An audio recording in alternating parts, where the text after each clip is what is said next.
Pois aquí estamos con Ana Iglesias, sociolingüista e profesora na Facultade de Educación E traballo social, sí.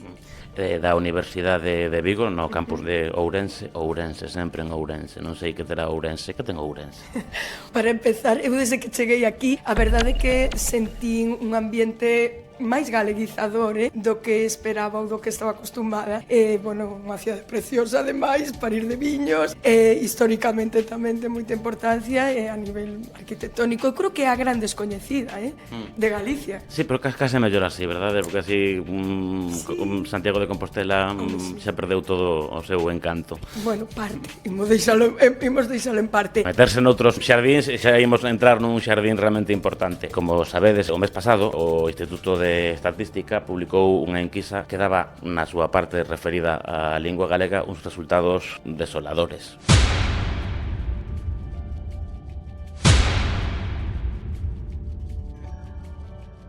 Por ser suaves. O INE, o Instituto Nacional de Estatística, nunha enquisa sobre o censo, daba uns datos que parecían indicar que isto que finalmente aparece neste estudo do IGE ia acontecer. Malia todo, estes resultados foron unha gran sorpresa. Non foron para nada sorpresa. O que ocorre é que case foron aínda peores do que esperábamos. Estaba claro e anunciado que cando saísen estes datos do 2023 o galego ia deixar de ser por primeira vez na historia a lingua mayoritaria de Galicia. Iso estaba claro e, de feito, como ben dís, o Instituto Nacional de Estatística xa o contemplaba así no 2021. Os datos eran totalmente esperados. Que ocorre?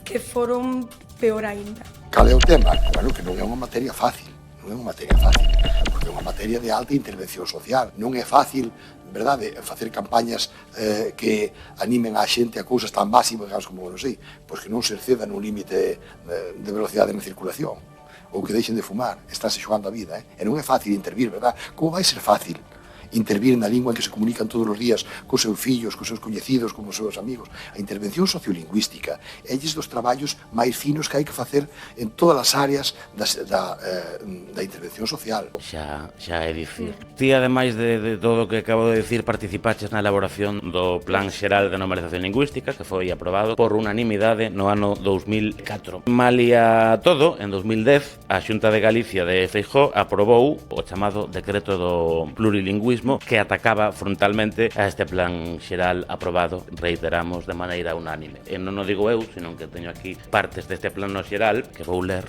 para contextualizar un pouco. Este plano xeral dicía que na educación primaria tiña o obxectivo de garantir como mínimo que o alumnado reciba o 50% da súa docencia en galego. A parte da área de coñecemento do medio natural, social e cultural, xa fixada legalmente, fomentarase que se imparta nesta lingua materias troncais en toda a etapa como as matemáticas. E na educación secundaria obrigatoria garantir que como mínimo o alumnado reciba o 50% da súa docencia en galego. Dentro das posibilidades de cada centro, tenderase a que entre as materias que se impartan nese idioma figuren as matemáticas e a tecnoloxía, a parte das que xa están legalmente establecidas. A Xunta de Galicia de Feijóo, co seu decreto do plurilingüismo, reduciu o galego a un 33%. O un 33% para o galego, un 33% para o castelán e un 33% para o inglés. Non imos entrar no 33% para o inglés porque creo que non se cumpliu. Os pais e as nais estaban tan preocupados por se os rapaces iban estudar inglés ou estudar galego, é que teñen que estudar as dúas. E a prova é que ao cabo do tempo, pois estudaron as dúas. Uns aprenderían máis e outros aprenderían menos, como pasa desde que o mundo é mundo, evidentemente, e terán maiores ou menores competencias en cada unha delas. Non? Claro, ese 33% para o inglés, por que idioma foi substituído? Polo castelán ou polo galego? A ver, permíteme, antes de nada, que comentas que o Plan Xeral foi aprobado por unanimidade no Parlamento. Quería engadir que baixo o goberno do PP, na época de Manuel Fraga Iribarne. Foi aprobado no 2004, cando o presidente de Galicia era Manuel Fraga Iribarne e cando estaba gobernando o Partido Popular. Quero dicir, porque é un dato importante, porque os seguintes gobernos do PP, xa con Feijóo, efectivamente, foron en contra do Plan Xeral. É interesante isto, non? Un Plan Xeral que aprobara o seu propio partido, co apoio unánime de todo o Parlamento. Cando non había necesidade do apoio do Parlamento, porque a maioría absoluta sei o que Claro, teñen. sí. Entón, que ocorre? Que este Plan Xeral xeral foi aprobado polo Parlamento, pero non ten rango de lei. É dicir, non é unha norma de obrigado cumprimento. A isto é o que se agarran os diferentes gobernos do PP, os posteriores gobernos do PP, para non cumprilo. Non están incumprindo unha lei, pero si están incumprindo un pacto pola lingua, agora que tanto falan dun novo pacto da lingua. O pacto da lingua xa existía e foron eles os que o romperon. Isto tamén parece importante indicalo. Agora, con respecto ao que comentas do decreto que deriva directamente do Plan Xeral e que foi derrogado polo decreto que temos actualmente do plurilingüismo. É certo o que comentas, cando se introduce unha lingua estranxeira, que abrumadoramente en todos os centros é o inglés, si que é 33, pero se non este é o caso, se os centros nos escriben a utilizar o inglés como lingua vehicular, o que establece o decreto do plurilingüismo é que, como máximo, en galego o 50%. Que fai o decreto do plurilingüismo? Atribuirlle o mesmo tratamento, tratar da mesma maneira o galego e o castelán. As dúas, o 50%. O máis igualitario, parece o máis xusto, non? Porque que vai haber máis xusto que tratar por igual as dúas linguas. Pero realmente esas dúas linguas teñen a mesma situación no resto de ámbitos? Teñen o mesmo valor, o mesmo prestixio e a mesma presenza no resto de ámbitos? Creo que a resposta é clara. Non. Entón, non lles podemos dar o mesmo tratamento se queremos que o resultado final sexa o máis igualitario posible. E aí é onde defendemos que a escola ten que exercer un papel compensatorio, ten que compensar as desigualdades sociais. O galego e o castelán están nunha situación de desigualdade na sociedade. O ensino ten que compensar iso. E como se compensa? Priorizando o galego, cousa que non ocorre na actualidade. A isto hai que engadir que ese 50-50, os datos tamén recentes do IGE, do 2023, demostra que ni sequera se cumpre. Cal é a gran diferenza? É que é unha diferenza que pode parecer pequena, pero que realmente é de gran importancia. O decreto que deriva do Plan Xeral establece como mínimo o 50% en galego. O decreto do plurilingüismo vixente, hoxe en día, establece como máximo o 50%. A porcentaxe é a mesma, 50%, pero unha diferenza moi relevante, porque non podes dar en galego actualmente máis do 50%. E claramente non chega, non abonda a metade, no caso de que se cumprise, pero que non se cumpre e tampouco se poñen os recursos nin as medidas para vixiar este cumprimento. Que iso é algo que tamén hai que exixirlle a Xunta e a Consellería de Educación e a Inspección Educativa. E logo, fronte a o que acabas de ler do Plan Xeral de fomentar que materias como matemáticas ou tecnoloxía se impartan en galego, o decreto actual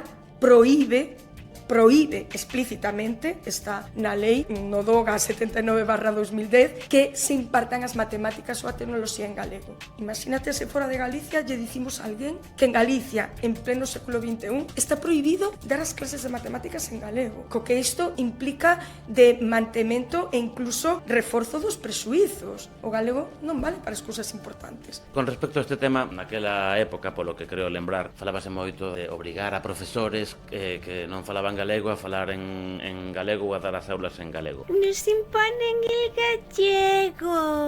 Isto pode levarme a pensar, e podo estar equivocado, estou aquí falando contigo para que me saques do meu erro, que o mellor a competencia lingüística da que tanto se presume agora como antes, nunca foi tal, porque os datos dos que presume a Consellería e o Secretario Xeral de Lingua de que a competencia é unha cousa increíble, andamos nun torno a un 90%, non estou certo por aí, de competencia lingüística, de saber falar galego. Si ves a Televisión de Galicia, por exemplo, cando fan entrevistas a nenos en coles de ámbitos urbanos, pero xa non só urbanos, tamén rurais ou vilegos, ves que non teñen unhas competencias mínimas, nin eles, nin a mellor xente da miña xeración ou anteriores.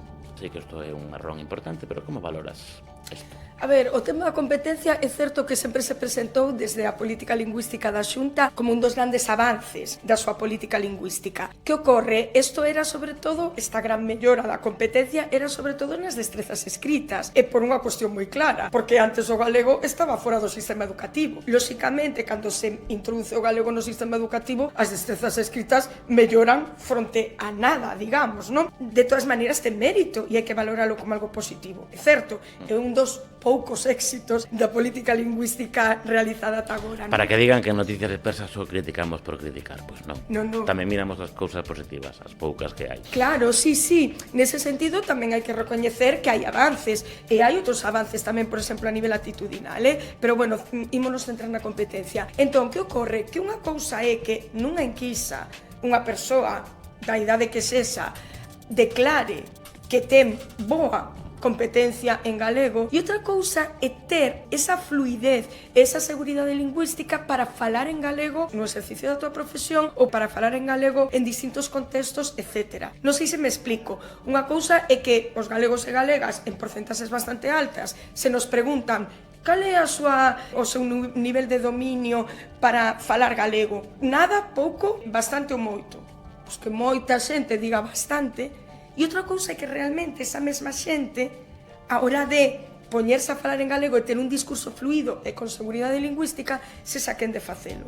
De aí esas reticencias ou esas justificacións de non podo realizar a miña profesión en galego porque non teño a competencia suficiente, ou gustaríame falar galego pero non o fago porque o falo mal. Tamén hai aí unha parte de presuizo lingüístico. De iso tamén, mira, estaba pensando en cambiar todo o que teño aquí, porque un preparas entrevistas, pero para qué? Sobre todo cando falas con xente que ten un discurso tan elaborado, tan claro sobre a cuestión. É que falo tanto, non? Pero eso é fantástico. Falando destes presuizos de que eu non falo galego porque non sei, non o falo suficientemente ben, non o falo adecuadamente ben, ou axeitadamente ben, ves? Adecuadamente non está ben dito. Sí, tamén está ben dito.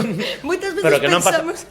non pasa nada. Todos coñecemos a xente que non falan galego porque di que non se sinte cómodo porque non o fala de maneira correcta. Iso pode ser un pouco de autoodio, entre aspas, pero tamén entre os galegos falantes hai algo que deberían, os galegos falantes orixinais, non os neofalantes, deberíamos, bueno, non sei se son galego falante ou neofalante. A veces a fronteira é difusa. É complicada. Os galegofalantes podemos facer algo para que o idioma galego sexa máis amable. Non sei se me estou explicando. Sí. A ver, aí chegamos en algúns momentos. Eu penso que agora quizáis eso está un pouco superado. Era o que te dicía antes, que sí que hai avances tamén, por exemplo, a nivel actitudinal, non? Pero sí que é certo que houve un momento en que parecía que ninguén falaba ben o galego.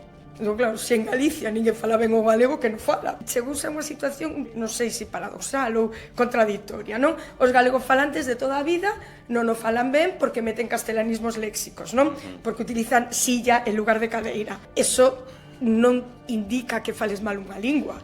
Non falas mal o galego por dicir silla en lugar de cadeira nun rexistro coloquial, non? Bueno, é o famoso castrapo. Usalo o nome que os propios falantes utilizan, non? Non pasa nada.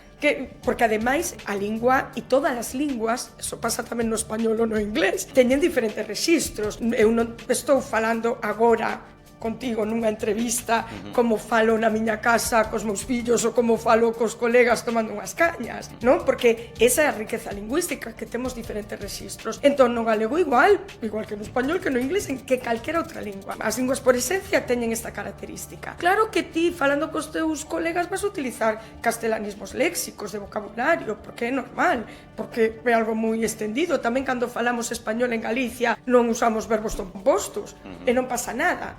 Entón, entramos como nunha especie de autoexixencia moi alta da calidade do galego que debemos ter, non? E a calidade da lingua tamén é esa, saber cambiar de rexistro. Ti é un galego falante que utiliza silla, se lle preguntas, sabe perfectamente que se di cadeira.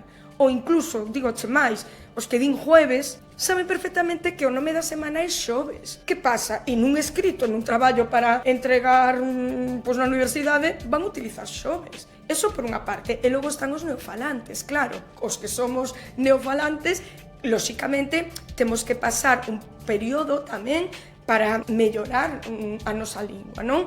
E imos ter, en fronte ao vocabulario, o mellor cuestións de fonética, claro, ou cuestións, o mellor, o típico dos neofalantes, non? O da colocación dos pronomes. Pero todo se aprende tamén. Que ocorre? Que para falar ben unha lingua hai que practicala. E para empezar a falar unha lingua ben, primeiro tens que empezar a falala, un pouco mal, ou un pouco peor, e a base de práctica vas ir mellorando. Eu, desde logo, son partidaria de que o peor galego é o que non se fala, que todos temos que lanzarnos todos e todas a falar galego, lóxicamente, tamén temos que logo intentar mellorar os neofalantes nuns aspectos determinados e os galegofalantes de toda a vida noutros aspectos, tendo en conta que non hai que falar a todas horas galego normativo. O galego normativo é para uns registros determinados. Eu non teño por que falar galego normativo cos meus fillos ou de bares, non? En situacións coloquiais. Que máis podemos facer? Hai futuro? Entre os 5 e os 14 anos, falábamos o outro día con Daniel Chapela, e dicíao así claramente, non? Segundo a enquisa, a competencia lingüística é dun 30%, creo recordar. Tamén é curioso que este decreto do plurilingüismo aprobouse hai 14 anos. E entre os 5 e os 14 anos, a rapazada galega non ten competencias nin usa o idioma galego. Esa caída hai que collela con moitísima cautela. En primeiro lugar, como digo, porque é o dato menos consistente da enquisa. É o único dato da enquisa que non é autopercibido. Ningún instituto de investigación, nin de estatística, lle pode preguntar a estes menores se fala máis galego, se fala menos galego, se fala algún galego. Eles non poden responder a enquisa. Entón, que responde? Pois responde as persoas que nese momento se atopen no fogar, que sexa un membro calquera membro da familia, calquera persoa que estea. Cando se trata de fogares castelán falantes, esas persoas normalmente non teñen a referencia de que os menores falan un pouco de galego, aínda que sexa na escola ou que non sexa en algunha actividade. E a resposta máis rápida é dicir porque o neno ou a nena non fala ningún galego, por iso nos datos non salen así. Entón, hai que collelos con moita cautela. Claro que sí, guapi. Podese decir daquela, sin temor a equivocarnos, que estes resultados, sobre todo nesta franxa de idade, son consecuencia directa do decreto do plurilingüismo? A ver, o decreto do plurilingüismo é un dos principais factores que causan estes datos tan negativos. Non o único, pero é un dos principais factores. Entón, ti preguntábasme, hai futuro? Claro que hai futuro. Agora, temos que cambiar, hai que cambiar cousas. Cando temos unhas consecuencias negativas e queremos cambiar eses resultados, hai que cambiar a forma na que estivemos actuando ata agora. O primeiro que hai que facer, sen ningunha dúbida, é que hai persoas, hai estudosos, estudosas que vimos reclamando desde hai tempo, é derrogar o decreto do plurilingüismo. Ese é o primeiro paso. E a Xunta de Galicia amosaría unha vontade de verdade por facer algo polo galego, si xa o recoñecese. Hai que recoñecer o fracaso. Ese decreto, como ti moi ben explicaches, non o vou repetir, deu lugar a estes resultados. Que ocorre? Non é o único factor, hai outros factores. Tampouco quero caer no reducionismo ou no simplismo, non? Porque só podes acabar volvendo na contra dos que defendemos unha política lingüística de verdade en favor do galego. Nestes últimos períodos, nestas últimas décadas, tamén colleron moita máis forza todo o tema audiovisual, digital, internet, etc. Hoxe en día, un neno ou nena entre 5 e 14 anos chega á escola, falanlle principalmente en castelán, as matemáticas en castelán, as materias importantes en castelán, vai a actividades extraescolares, castelán, chega a casa ou xa na escola mesmo, conéctanse a internet, youtubers, influencers, todo tipo de input audiovisual mayoritariamente en castelán. Claro, antes non tiñamos isto. Agora, aínda é máis necesario que nunca que a escola exerza ese papel compensatorio do que che falaba, porque temos novos axentes moi castelanizadores, non? É como cando nos anos 60 de repente se introduce a radio nas casas. É a primeira vez que se escoita castelán dentro dos fogares. E iso produciu unha castelanización cuantitativa moi importante nos anos 60. Pois agora, coa introdución de internet e de eses axentes que son tan atractivos para a poboación máis nova, que é maioritariamente en castelán, é un obstáculo máis claramente para o galego. Pois aínda máis temos nos que poñer da nosa parte naqueles axentes nos que podemos incidir. Nos tamén podemos contribuir a dar máis difusión aos influencers que hai galegofalantes. Suscríbete e colabora con nos en DonorBox, colabora con Noticias Dispersas. Pero a capacidade de influir en algúns ámbitos é menor que noutras. A Xunta de Galicia onde ten capacidade de influir é na escola. Aí pode influir directamente. E non o está facendo e de momento polo que se escoita nos medios non parece que acepten o fracaso do decreto do plurilingüismo, cando é evidente cos datos. Nin é se nos escapa que este ano pois coincide esta comparecencia coa recentísima publicación por parte do Instituto Galego de Estatística dos datos da enquisa de condicións de vida das familias que no seu módulo de lingua nos revela unha situación da lingua dinámica como a nosa propia sociedade é. Se a Secretaría Xeral de Lingua ven hoxe aquí non fala dunha súa medida do que fixo nin do que vai facer e considera que, como dixo vostede no inicio da súa intervención, a situación do galego é dinámica, para que existe a Secretaría Xeral de Lingua? Eu louvolle de verdade o esforzo que fixo vostede por atopar datos positivos no estudo do Instituto Galego de Estatística, non resulta fácil. En todo caso, parece ser que todas as análises que se estiveron a escoitar estes últimos días, todas, menos a do Goberno galego casualmente, coinciden en que os datos son negativos. Unha enquisa que nos ofrece datos moi abundantes, moi complexos, que nos ten que facer redeseñar esa estrategia, esas políticas que levemos a cabo daqui en diante. Un dos principais datos que nos revela esta enquisa é que, tendo a lingua galega unha vitalidade moi importante, sigue sendo a lingua cooficial con máis uso e coñecemento das que existen en España, pero estamos caendo no uso social da lingua. Esa caída que nos dá, sobre todo nas franxas de idade máis temprás, precisa dunha análise demorada, complexa, como complexa é tamén esta estatística. Precisamos un fenómeno tan xugueiras cada 6 meses, porque neste caso pareceme unha cousa que pasou que uniu a galegos e galegas galegofalantes, castelanfalantes, pero este tipo de fenómenos o que teñen, que son fenómenos que duran o que duran. Precisamos máis iso, queres dicir? Por suposto, pero a cuestión en relación con iso é que tan xugueiras polas circunstancias e todos os factores que confluíron aí, fixose eso, un fenómeno viral en todas partes, pero temos moitos outros grupos musicais de moita calidade, non? Entón, realmente non é que nos falte produción cultural en lingua galega, sí que a temos. Que ocorre? Que ás veces é moi difícil que entren nos circuitos comerciais, polo que che comentaba antes, non? Tamén en relación cos influencers. Os circuitos comerciais móvense por outras vías, é moi difícil entrar aí. A política lingüística pode incidir moito en visibilizar, en axudar a que estes grupos que sí que existen e son de calidade e gustan a mocidade, que se dean a coñecer, non? Impulsalos económicamente incluso para que entren en maior medida nos circuitos comerciais. Hoxe en día temos non só tan xugueiras, Mondria, Fillas de Casandra, hai moitos grupos, non quero citar máis porque sempre te vas quedar curto, non? Pois Baiuca, hai moitísimos, pero non chegan a gran masa da poboación. Só paso con tan xugueiras, quizáis agora Fillas de Casandra, pero pouco máis. Pero existen e son de boa calidade e enganchan coa mocidade, pero hai que axudarlles, darlles ese empurrón para entrar nos circuitos máis comerciais e que máis escoita a mocidade. E se quera TVG potencia a música en galego. E xa se falamos da Radio Galega Música, chamase así, Radio Galega Música. A Compañía de Radio e Televisión de Galicia creouse nos seus estatutos para fomentar en parte a lingua galega. E a porcentaxe de música en galego que se escoita no dial de Radio Galega Música é ínfima. Non teño dato de memoria, pero creo que está pouco por riba do 10%. Si ni sequera a Radio Galega Música pon música en galego, pero creo que é máis problema quizáis non tanto de crear contidos en galego, que sí que os temos e ademais somos punteiros, pensemos no cine, incluso series de televisión, non, sí que hai unha dinámica cultural potente en Galicia xusto agora nestes momentos. Eu creo que falta máis a outra parte, de dalo a ver, de visibilizar e de empoderar iso.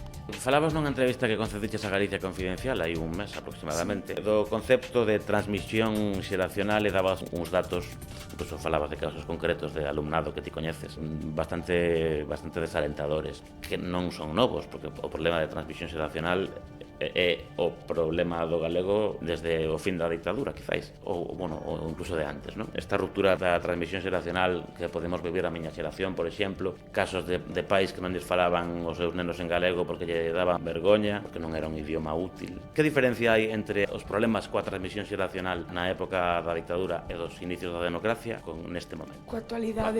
Claro, é que curiosamente a familia en Galicia sempre mantivo o galego, realmente foi o gran reduto do galego, non? O galego era unha lingua cando se comezou o proceso de normalización en España, non? Nos diferentes territorios, nas diferentes nacións, o galego era a lingua máis falada, con máis porcentaxe de falantes das nacións con lingua propia, non? E en cambio, esa ruptura do proceso de transmisión interxeracional foi aumentando, non? Cando a familia sempre transmitira o galego. Que ocorre? Na ditadura, é certo, foi cando comezou esa práctica que ti comentabas de que proxenitores galegofalantes cambiaban o castelán para educar os seus fillos. E dábase esa situación dentro dos fogares que entre a parella falaban galego e logo cambiaban de lingua para dirixirse aos fillos. Eses nenos e nenas que se criaron así recibiron o castelán, pero escoitaban todo o tempo galego, non? Incluso hai persoas que entrevistamos e que non che saben dicir moi ben cando aprendemos galego.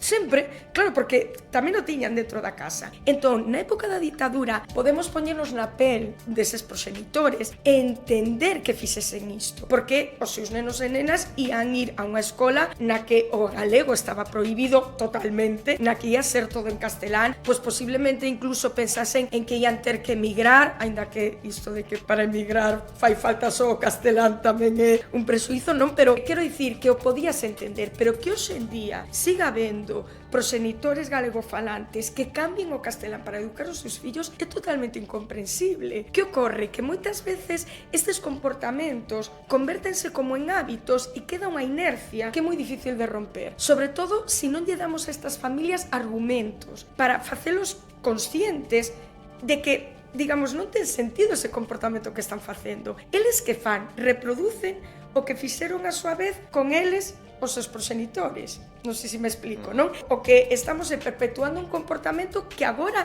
deixa de ter ningún tipo de justificación. Porque agora, quen son os bilingües en Galicia? Os galegofalantes. Un neno ou nena galegofalante cambia o castelán, sen problema, o que dicíamos antes da competencia. Un neno ou nena castelán-falante nunca escoita o galego. Ata chegar ao mellor a primaria, empezan a darlle, con sorte, a metade das materias en galego. Encontramos nenos e nenas que non saben galego, que non entenden o vocabulario en galego que é diferente do castelán. En cambio, isto nunca vai pasar cun neno ou nena galegofalante, porque lle entra o castelán por todas as demais vías. Non se encontra hoxe en día un neno ou nena que non saiba castelán. Entón, a eses pais e nais hai que dicirlles, non lle prives do galego, porque se ti lle transmites o galego na casa, os teus fillos van ser bilingües desde pequenos, con todas as vantaxes que iso implica a nivel lingüístico, porque lle estamos transmitindo a nosa lingua con todo o que implica a nivel identitario, etcétera, etcétera. Pero incluso a nivel máis práctico, a nivel incluso neuronal, a nivel de maduración do individuo, de maduración cerebral. É dicir, toda unha serie de vantaxas. Pero escoitamos este discurso, isto que eu estou dicindo aquí así dunha maneira como podo rapidamente. Existe ese argumentario no discurso social. Entendes o que che quero dicir? Sí. Que tampouco lles podemos pedir aos proxenitores, pais e nais que non teñen por que ter ningún tipo de estudo lingüístico, non lles podemos pedir tampouco que susto eles sean os que fagan esa reflexión, non? Lingüística, metalingüística profunda, non. Tes que darllo, tes que explicarllo. Eu non vexo que haxa ese argumentario, o que as familias galegofalantes e as familias castelonfalantes que o mellor pensan en incorporar o galego para transmitirlle aos seus descendentes, non lles ofrecemos ese argumentario, non lles ofrecemos ese reforzo. Eu entrevisto a pais e nais pola miña investigación galegofalantes o mellor en Marín. A última entrevista que fixen foi hai nada, hai un mes, a unha nai de Marín, e claro, dicíame que se sentía moi illada, moi soa na súa decisión de falar de galego aos seus fillos. Ten 2 fillos. Sí que o fai, segue o facendo, mantense na súa decisión de falar de galego, pero encontrase soa, non ten apoios de ningún tipo. Digo o Concello de Marín porque foi a última, pero podemos poñer moitos outros exemplos, non? Un concello xa moi castelanizado, que na rúa non escoitas galego, que cando vas de compras non escoitas galego, o seu fillo nas actividades extraescolares non escoita galego, o seu fillo na escola encontrase esa situación da que estábamos falando, o neno acaba falando galego únicamente dentro da casa. Este fenómeno desgaleguizador da escola, que é unha palabra así como moi rimbombante, pero non deixa de ser unha realidade. Pais e nais que falan cos seus fillos e fillas en galego chegan á escola e tardan moi pouco en deixar de falar galego.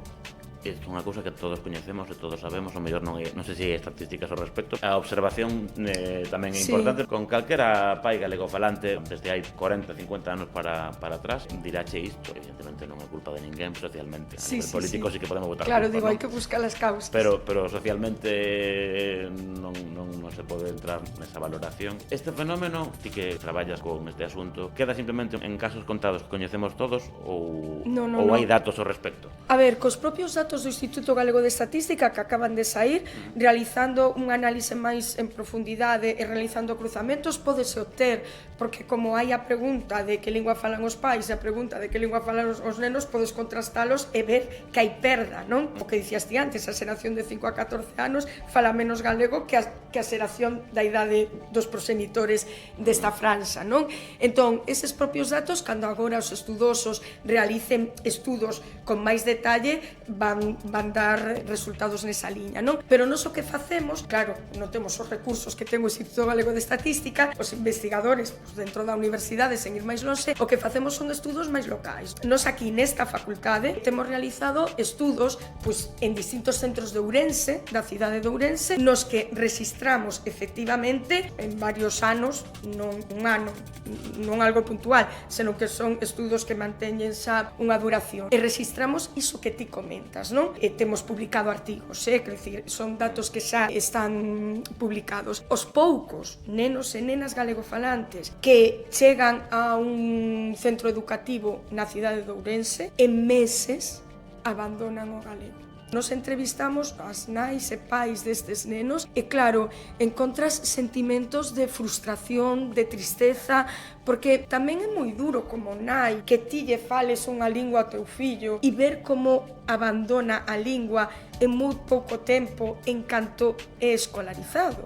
Realmente é frustrante. Que conste que as nais e pais que entrevistamos, a pesar diso, eu diría que todos e todas mantéñense, eles mantéñense no galego, coa esperanza de que nun futuro ese neno ou nena acabe volvendo á lingua, non? Porque está claro que ese neno ou nena sí que vai ter a competencia en galego, vai ter fluidez. En canto el queira, ainda me comentaban outro día, está estudado tamén que estes cambios se dan sobre todo na adolescencia e un pouco máis adiante, non? Por exemplo, no cambio do instituto á universidade, que estes nenos e nenas que teñen o galego en potencia, que teñen aí, que o escoitaron desde sempre nas súas familias, pois o mellor levan a cabo un exercicio de concienciación e reflexión lingüística e deciden incorporar o galego ao seu repertorio ou instalarse incluso casi plenamente no galego. Pero sí que é moi triste que estas familias se encontren tan illadas na súa decisión de transmitir a lingua. Estamos falando, por suposto, de contextos urbanos, semiurbanos, non? Cada vez máis tamén vilegos ou rurais, pero bueno, logo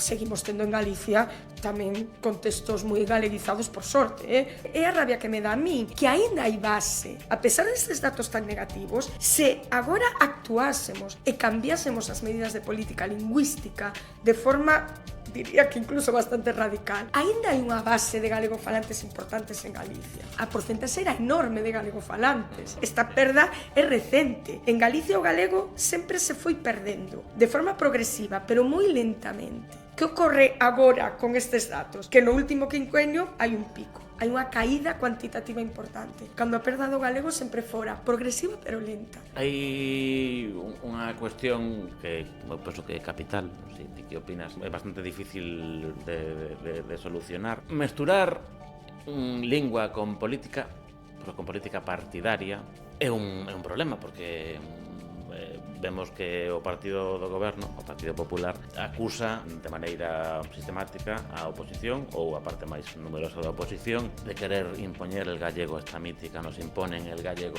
Onte unha manifestación en Santiago, efectivamente, o meu máximo respeto para as persoas que se foron a manifestar. Dito isto, non creo que sexa unha boa cousa a politización, a apropiación, eu digo porque había moitas banderas independentistas, había moitos logotipos que falan dunha opción política. Non creo que todo o que ten que ver coa lingua sexa desexable que se patrimonialice por parte de ningún partido político, ningún, incluído o meu. Por lo tanto, eu, fora de ditámenes de comisións de expertos, que eu teño que respetar tamén, creo que a opinión mayoritaria dos galegos que coñecen a nosa postura respecto da lingua manifestouse hai moi poucos meses tamén sobre un tema o que lle dou moitísima importancia. Ao final, coñecemento das dúas linguas, fomento do coñecemento do galego e liberdade de utilización sin que ningunha lingua, tampouco o castelán sobre o galego, se poida impoñer nin ter un trato máis preferente. Creo que iso que queren a maioría dos galegos é o que imos seguir defendendo. Cando o galego é un idioma falado, ou era un idioma falado maioritariamente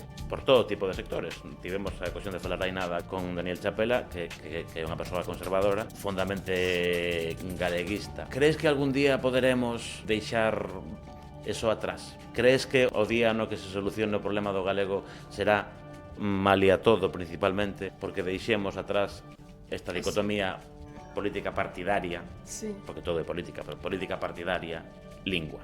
Era o que te ia dicir, estou totalmente de acordo contigo. A política está presente en todo, non podemos prescindir, non? E falando de sociolingüística, pues, a política é fundamental, non? Mesmo nas manifestacións, querido presidente da Xunta de Galicia, porque todas as manifestacións dun signo e doutro son políticas. Exacto. A política é fundamental, de feito, queren evitar esa palabra, non? E agora xa non temos secretario xeral de política lingüística, temos secretario xeral de lingua, non? Cousa coa que eu estou totalmente en contra, porque necesitamos medidas de política lingüística. Outra cousa é o que comentas ti, digamos, a cuestión partidaria, non? Partidista. Efectivamente, non é bo para o galego, non? Que ningún partido se apropie nin do galego nin do contrario. Quero dicir, ao final, nese sentido, ti falabas antes dos conservadores que son galeguistas. Home, o Partido Popular gaña as eleccións no rural, principalmente, e o rural é galegofalante. É dicir, moitos galegofalantes en Galicia votan o Partido Popular, iso está claro. O que eu non entendo é por que o Partido Popular non se levanta en defensor claro da lingua galega. Iso é o que a mí me sorprende, cando ademais gran base dos seus votantes son galegofalantes. Por que non apostar claramente por defender o galego? Por que cando se ven estes resultados tan negativos, a reacción primeira non é equivocámonos ata agora? Ou bueno, sin recoñecer que se equivocaron. Hai que poñer en marcha accións para cambiar o que se veu facendo ata agora, porque senón os resultados van seguir igual. Isto é o que non entendo eu. Cando as reaccións do noso presidente, Alfonso Rueda, ante os datos do IGE son sí, temos que facer algo, pero sin imponer el gallego, eso non defende o galego, porque cando se impuso o galego? É que iso é a gran falacia de todo este discurso. Non hai imposición do galego. O que houbo foi, nalgún momento, pouco durou, medidas compensatorias do galego. Por que dicían que se impoñía o galego? Porque había que dar como mínimo o 50% en galego. Esa é a imposición. É unha mentira tan obvia, non sei como, bueno, sí que o sei en parte, o creo sabelo, teñen a súa disposición pues, todos os medios, non? Para difundir este discurso da imposición. Si o que fan, a reacción é manterse nese discurso, non están demostrando que estean dispostos a cambiar nada, porque manteñen o mesmo discurso. Os datos son os que son, e o discurso é o mesmo. Podese ver nas declaracións que realizan. A figura de Valentín García como secretario xeral de Lingua, antes de política lingüística. A min como espectador, porque agora estou vendo as súas comparecencias no Parlamento, é unha cousa todo moi civilizado como ten que ser, asumindo pero non asumindo, pero meténdose en xardíns. O coñecemento da lingua galega é o mellor da nosa historia. Podemos dicir que temos as xeracións máis formadas e máis capaces para exercer estas competencias, para entender, para falar, para ler e para escribir. Temos que estar satisfeitos. Como sempre, un estudo tan amplo e tan complexo como este dinos que, bueno, que tamén melloramos, por exemplo, nos usos en internet, cada vez temos máis xente que manifesta que navega por internet de galego, tamén no acceso á información grazas ás tecnoloxías, e estas son boas noticias. E onde temos asignaturas pendentes, onde nos pon serios deberes esta enquisa? No uso. Atreveríame a dicir contra o que él pensa realmente sobre esta cuestión, porque Valentín García participou na elaboración do plan de normalización lingüística. Pode ser?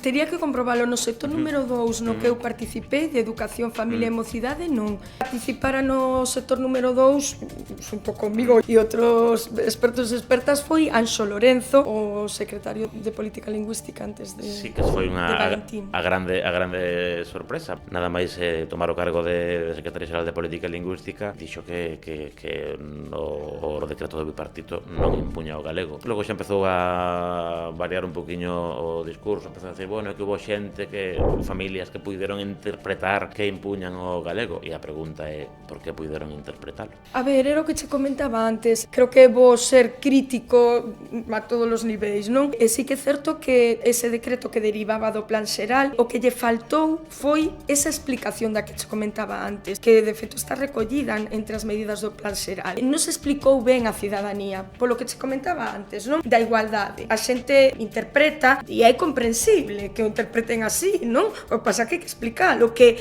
o máis xusto é tratar a todos por igual. Se me permites, explicaba moi ben Agustín Fernández Paz, un dos nosos grandes escritores, sobre todo de literatura infantil e juvenil, porque el dicía, se ti sacas a unha persoa que estivo no cárcere 20 anos, imos poñer, polo nunha carreira a competir, igual que unha persoa que leva adestrando non sei canto tempo, ti dislle, saedes os dous do mesmo lugar, estámolos tratando igual. É o máis xusto iso, non? O que lle falta, o que non ten por detrás todo ese apoio e todos eses anos de preparación, non vai competir na mesma situación de igualdade, non? Non podemos tratar por igual a dous elementos que son tan diferentes. Eso tamén se ve aquí na miña facultade, como unha facultade de educación, isto sí que se entende moi facilmente, non? Porque ti non podes tratar a todos os alumnos e alumnas por igual, porque hai alumnos que necesitan reforzo, que necesitan un apoio que outros non. Pois coas linguas pasa o mesmo. Se ti dis como mínimo 50%, pero en galego podese dar máis, en castelán non. Podemos chegar a dar só as materias de lingua. Claro, pois explicado dunha determinada maneira, igual se pode entender como que estás, digamos, marxinando o castelán. Claro, só dicir iso en Galicia xa soa rarísimo, non? O castelán aquí nunca estivo marxinado. O que se pretende é compensar a desigualdade das linguas en todos os ámbitos. Pensemos prensa, cine, televisión, centros comerciais, etcétera, etcétera. Que lingua é a máis presente en todos eses ámbitos? Por suposto, internet, etcétera. O castelán. Entón, a escola o que debería facer é priorizar un pouco o galego para compensar iso. Ainda así non o íamos compensar. Por iso eu digo, o galego necesita da escola, necesita da familia, necesita de todos aqueles axentes que estean na nosa man para compensar esa desigualdade social que ten. E dicíasme que como valoras o perfil do secretario xeral de Lingua? Eso, sí. Valentín, bueno, eu escoitei a entrevista que lle fixeches a Daniel Chapela, non? Que falou moi ben de Valentín como unha persoa que realmente defendía o galego e tal. O que pasa que eu o discurso que fai Valentín non o vexo diferente do discurso que che comentaba antes do que fai calquera outro integrante do Partido Popular. Eu estive ao lado de Valentín na inauguración dos encontros pola normalización lingüística do Consello da Cultura Galega e el, ao meu lado, dixo que un dos factores era a migración desta castelanización ata o 2023. E por que nos baixa o uso? Pois por moitas cuestións, non é unha soa. Se incidimos en buscar unha soa causa, eu creo que estaremos equivocando o obxectivo, porque as causas do uso dunha lingua nunha sociedade avanzada, moderna e dinámica como a nosa sempre son varias e moitas veces son complexas, non? E complexas de analizar, complexas de entender e complexas tamén as actuacións que temos que facer como sociedade, sen eludir en ningún momento a responsabilidade do goberno galego como máximo responsable e máximo garante de que isto sea así. Está pasando tamén máis cousas. Hai un factor novo que irrumpe nesta enquisa dunha forma contundente. Unha importantísima entrada de xente procedente do exterior, que entra de fora. Miren, nos últimos 5 anos, esta enquisa confirmámonos que viñeron a Galicia a residir, o que chamamos novos galegos e galegas, 115.000 persoas novas, procedentes de fora. Claro, evidentemente a ninguén se lle escapa que estas persoas, na súa inmensísima maioría, non falan galego. Son monolingües en castelán. Isto é unha realidade nova para nós, non é unha realidade nova en Cataluña, que o levan analizando e traballando con isto hai moitísimo tempo, pero é así. Desas 115.000 persoas, dicirlles que, por exemplo, que en Galicia, nacidos en Galicia, somos 103.000 persoas menos en 5 anos. Nestas persoas nacidas en Galicia temos que incorporar tamén xa os procedentes de familias procedentes de fora, pero que xa naceron aquí. A onde quero chegar con esta primeira exposición sobre este motivo? Boa pergunta. A que é certo que en esta enquisa danos un dato que non nos gusta a ninguén, que é que o galego, se sumamos se sumamos os que falan só galego, os que falamos só galego, cos que falan máis galego que castelán, deixa de ser unha porcentaxe maioritaria. Pero, ollo, esta mesma porcentaxe, se a calculamos sobre os nativos en Galicia, o galego sigue sendo lingua maioritaria dos nativos en Galicia. Vale? Sigue sendo os nativos de Galicia nun 52%, seguimos falando ou só galego ou máis galego que castelán. Onde nos dá a volta a estatística? Cando incorporamos toda esta xente que veu nova a vivir a Galicia. E repito, que afortunadamente veu a vivir a Galicia. Non me entendan en ningún momento, isto quero deixalo moi claro, que estamos analizando isto como un posible problema. Non, é unha realidade sociolingüística. É que a nosa sociedade está mudando. Temos 23.000 nenos e nenas matriculadas no sistema educativo de primaria e secundaria, 23.000 nacidos no estranxeiro. Aquí xa non están, como digo, os que procedentes de comunidades que veñen de fora xa naceron aquí. Isto está pasando. Non é que agora o secretario de Política Lingüística trae esta realidade aquí para intentar eludirse dunhas equismos que nos aparece agora de repente, pois aparecenos un subidón, por decirlo de un xeito, unha subida severa dos monolingües en castelán. E entón, claro, que está pasando? Non sei. Está pasando que temos que un novo paradigma, temos unha nova situación.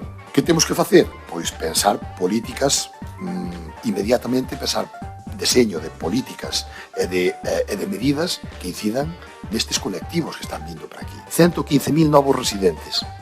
Saben cantos cidades ten Ourense, por exemplo, a terceira cidade de Galicia? Ten 100.000. É que nos últimos 5 anos chegounos máis que a unha cidade de Ourense inteira. E isto é o que intentamos explicar. Evidentemente, sabemos que non é a única causa. Sabemos que temos que traballar en moitos ámbitos, en moitas cuestións distintas. Pero esta é unha causa, digamos que nova, ou polo menos que diagnosticamos como nova neste momento, e non é unha causa menor. Falaba vostede da inmigración como un dos elementos máis importantes para a perda de falantes. Os datos que vemos no IGE desmenten un pouquiño seriamente esta afirmación que vostede fai. A cifra de galegofalantes diminuiu o triplo do que descendeu a poboación nacida en Galicia.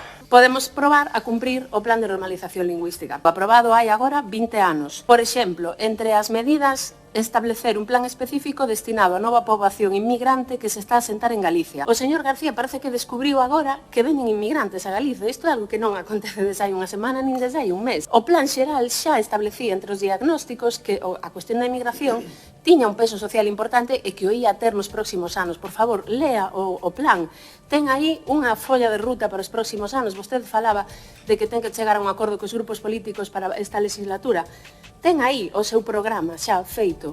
Só hai que cumprilo. Que se fixo? Dígame unha soa medida que fixo nesta dirección. Vostede fala, están a falar neses últimos días de que nos van propor a oposición un acordo. Que eu saiba, o Plan Xeral de Normalización da Lingua Galega foi aprobado en 2004 por consenso de todos os grupos políticos presentes no Parlamento. Podemos entender que é un plan que conta cun amplísimo consenso social. Poderemos ver, dicía vostede tamén outro día na radio, que unha lei non vai arreglar todo.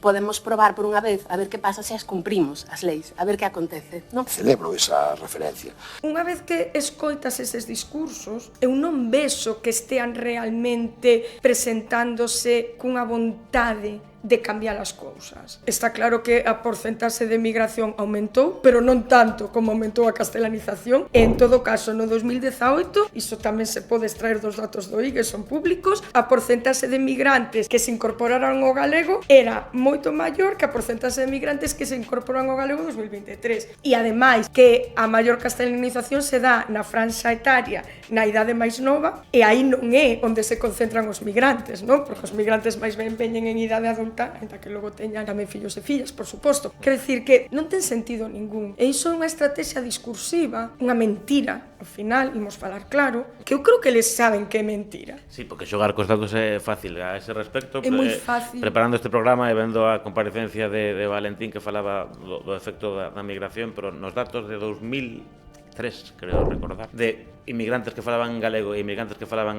en galego hoxe, despois do IGE, a diferencia é brutal. Quero dicir, incluso naquela época unha porcentaxe bastante máis elevada de inmigrantes falaban galego. Claro, entón ao final non deixa de ser tamén unha consecuencia da política lingüística que se levou a cabo en Galicia. Se os migrantes que antes chegaban incorporábanse máis o galego dos que chegan agora, haberá que buscar as causas. A galeguización ou castelanización dos migrantes non é unha causa, é unha consecuencia. Pero eles fan esa manipulación, por unha parte manipulación estatística, todos sabemos que os datos estatísticos son moi fáciles de manipular, e por outra parte unha manipulación discursiva. Entón, ao final, era o que comentábamos antes. Voto moito en falta nese sentido un argumentario desde arriba, desde a política macro, un discurso que realmente defenda o galego e que empodere os galegofalantes. Eu non vexo iso. E agora, nas reaccións a estes datos do IGE, non, dos que estamos falando sempre, sigo sen velo. E non vexo que Valentín o faga tampouco.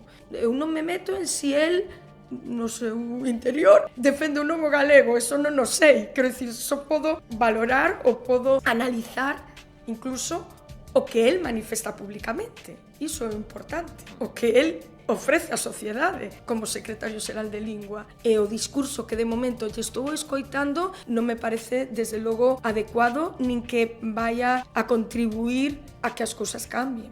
Seguen na mesma liña de sempre, de intentar evitar responsabilidades, de facer unha análise simplista na que se pon o foco nun único factor, neste caso ocorreuselles o da migración, e así non imos avanzar. Pois con esta mensaxe optimista sobre o futuro do galego despedímonos. Moitísimas grazas, Ana Iglesias, foi un auténtico prazer esta conversa. Moitas grazas. Quería acabar por iso da mensaxe optimista. O toque positivo, sí. Claro, de que dime as algo cousas, positivo, dime algo positivo. Que as cousas poden cambiar, eu creo que poden cambiar, e hai exemplos ao longo do mundo, e sen ir tan lonxe, mesmo en España, no Estado español, hai exemplos de situacións de linguas minorizadas que recuperaron falantes, non?